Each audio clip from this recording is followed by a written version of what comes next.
wabarakatuh. Perkenalkan, nama saya Natasha Mutiara Agus Firma, NIM 4121166. Yang pertama yaitu apakah masyarakat awam perlu diberikan pengetahuan tentang ilmu kalam? Uraikan alasan Anda dan sertakan metode yang tepat untuk menerapkan ilmu kalam kepada mereka agar tidak salah memahami konsepnya.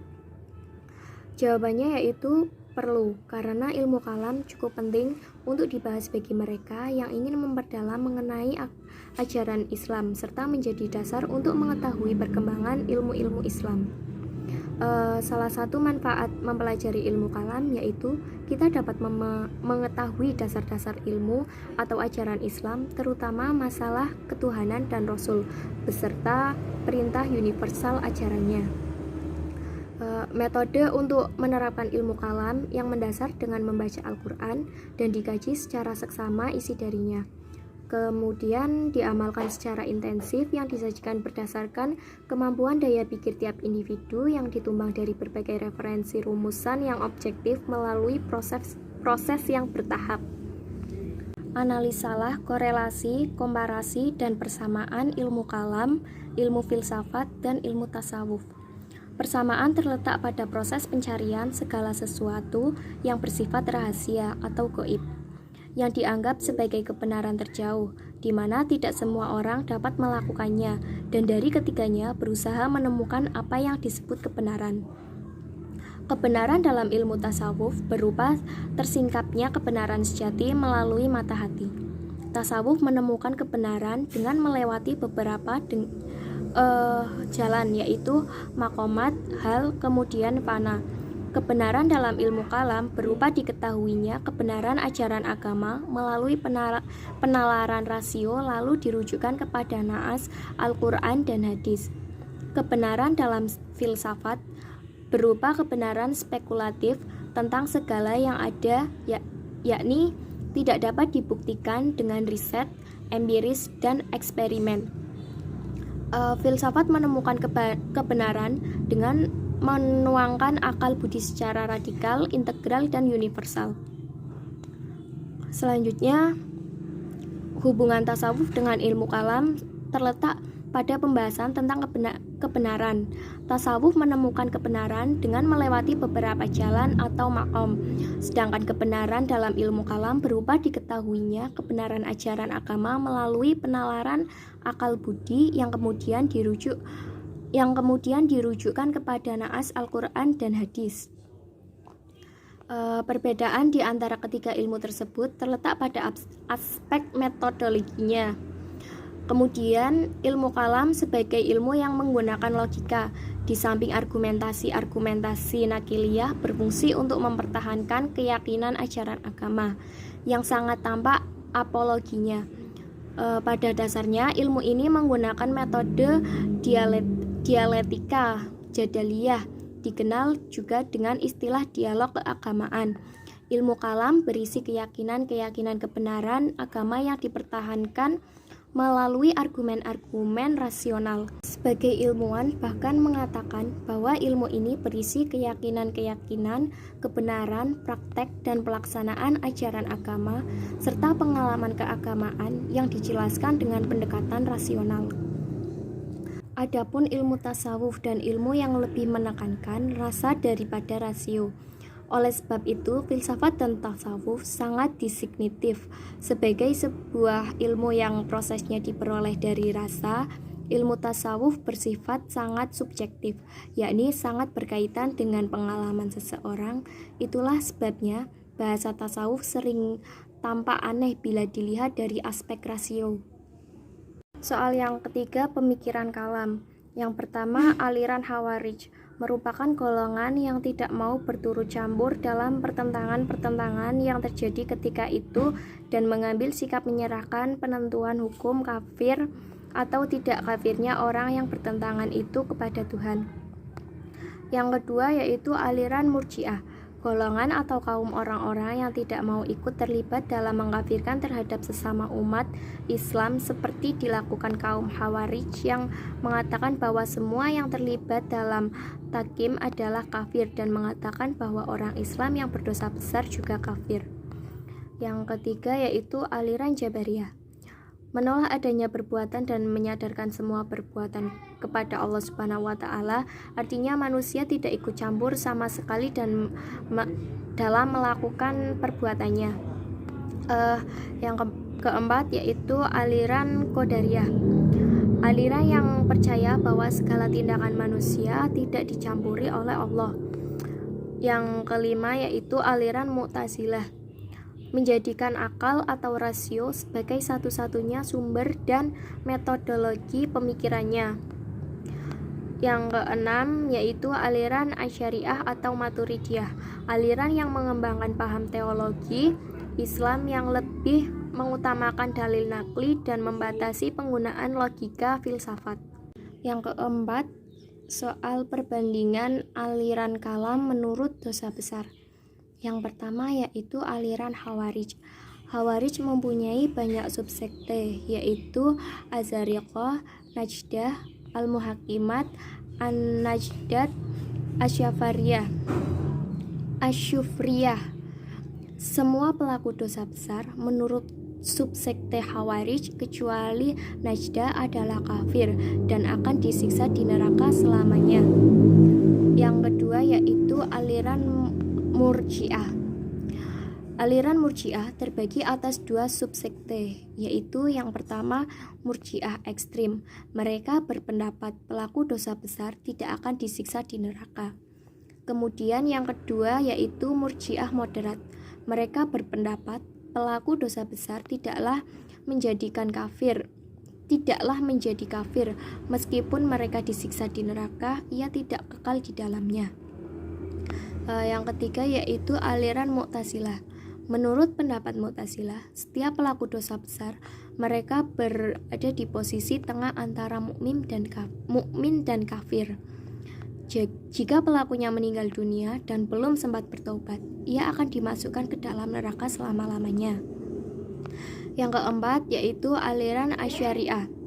Al-Asy'ari sebagai wakil Ahlus Sunnah tidak mengkafirkan orang-orang yang sujud ke Baitullah walaupun melakukan dosa besar seperti berzina dan mencuri. Yang kelima yaitu aliran Maturidiyah. Aliran Maturidiyah baik Samarkand dan Bukhara sepakat menyatakan bahwa pelaku dosa besar masih tetap mukmin karena adanya keimanan dalam dirinya.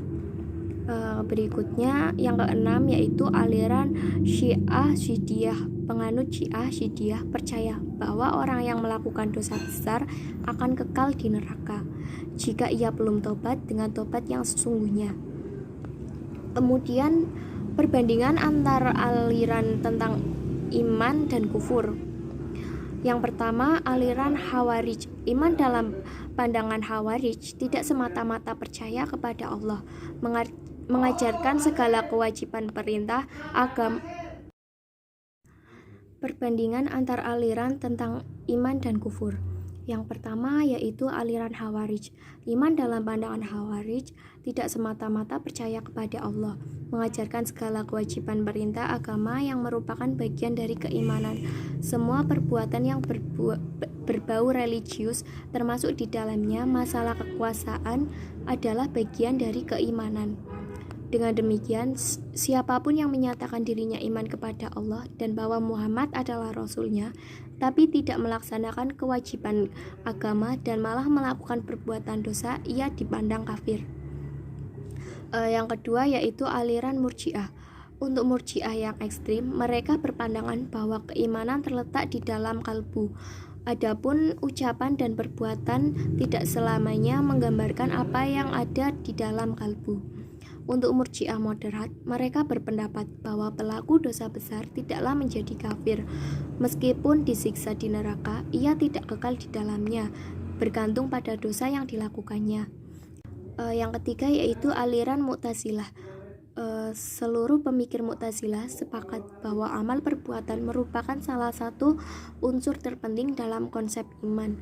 Bahkan hampir mengidentiknya dengan iman. Ini mudah dimengerti karena konsep mereka tentang amal sebagai bagian penting keimanan memiliki keterkaitan langsung dengan masalah, janji, dan ancaman yang merupakan salah satu dari Pancasila Mu'tazilah.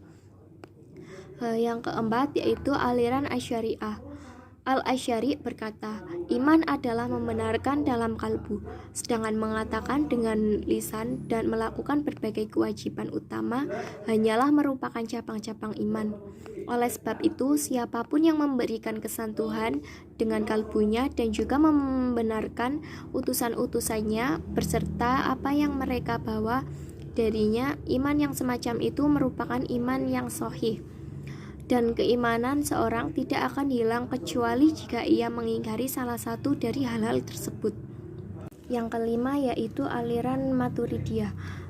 Maturidiyah Samarkand berpendapat bahwa iman adalah tasdik bi al-qalb, bukan semata ikrar bi al-lisan. Sedangkan Maturidiyah Bukhara berpendapat bahwa iman tidak dapat berkurang, tapi bisa bertambah dengan adanya ibadah-ibadah yang dilakukan.